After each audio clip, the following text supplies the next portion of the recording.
Hey everybody, welcome to Kimmel's Irish Pub. Time for another movie review. Tonight's movie, oops, I was on the wrong page. The Moon and Back, right? What we got? I don't think many people have seen it so far. Only 143 people rated it, 5.6 so far. So under the radar, I believe, 2022 this movie came out, but it didn't start streaming until now. Either today or I think it was last week. It was the first time it came out streaming. A year after her father's death, Lydia Gilbert feels completely lost until she discovers something unexpected. A space opera in the need of a blockbuster budget written by her father. Space opera, Forgetting Sarah Marshall. Huh? That's where space opera, no, that was Dracula opera, or something like that. Anyway, doesn't matter. I thought it was somewhat related. But here's the thing. So, Isabel May is the daughter, I assume. And the reason this popped up on my list, so my daughters used to watch a show, Alexa and Katie, something like that. Sorry, not that one. That one just went off. They used to watch that show, so I recognized her. And then a movie came out, and I was like, okay, this movie came out, Run, Hide, Fight. And I thought that was a great movie. I gave that one a 7.0. Very underrated, underviewed movie, in my opinion. When I was watching it, I was like, oh, this looks like an interesting movie about school shootings. And she was in it. And I was like, oh, that's the girl from the show my kids watch.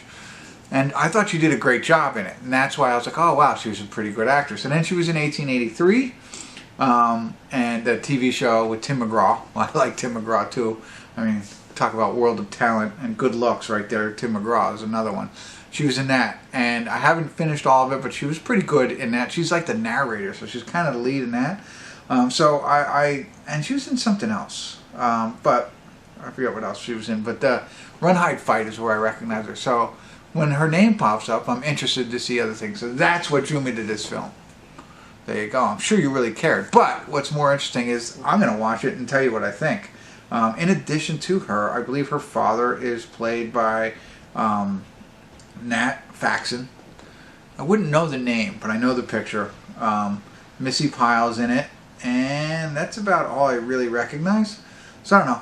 I'm interested. I'm excited. Let's see what it's about. Give you a better idea. Let you know what I think. Stick around. I'll be back. Hey everybody. We're at the credits to The Moon and Back, and this is very difficult for me to review. You know, I don't know. I don't have strong opinions either way, so I'm just going to talk and take it for what it's worth. First of all, P.J. Bryan is in it. He plays the principal, and I think he steals the show, right? I think he brings life to the movie.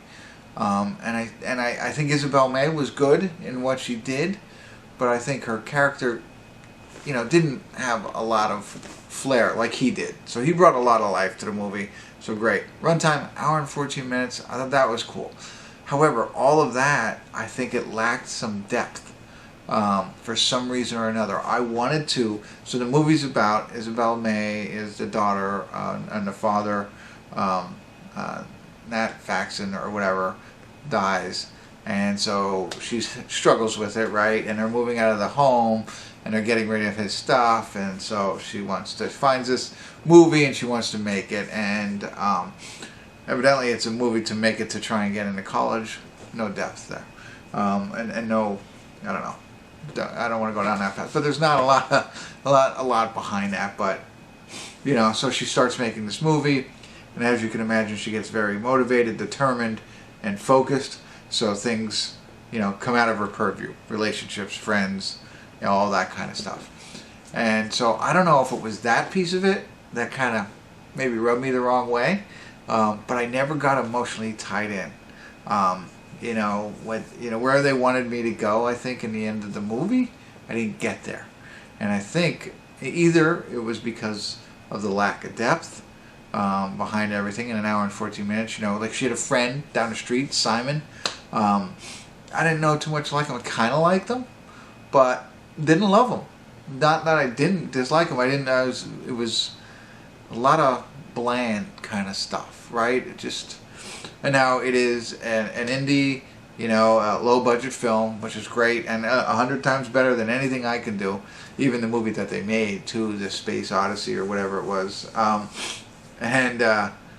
But in the end, it just didn't.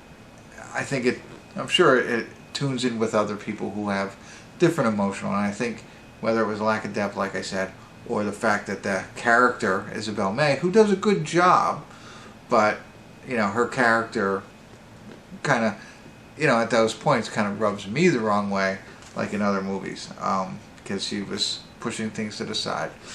Ultimately, great kid, you know, character-wise, you know, I mean, very nice and whatever, but wholesome kind of piece. But I don't know. Like I said, I don't know. It was a tough review for me, so I just spewed out the mouth and checked it out. Now, if you're a fan of her or even more PJ Bryan, definitely check this out. It's not like, I'm not saying it's a bad film. I don't know. I don't know. There you go. That's what I got. I don't know. It's just right here for me. I don't know if that makes sense, but there you go. Hopefully I was helpful. If I wasn't, I apologize. So that's it. Thanks for tuning in. Kimmel's Irish Pub.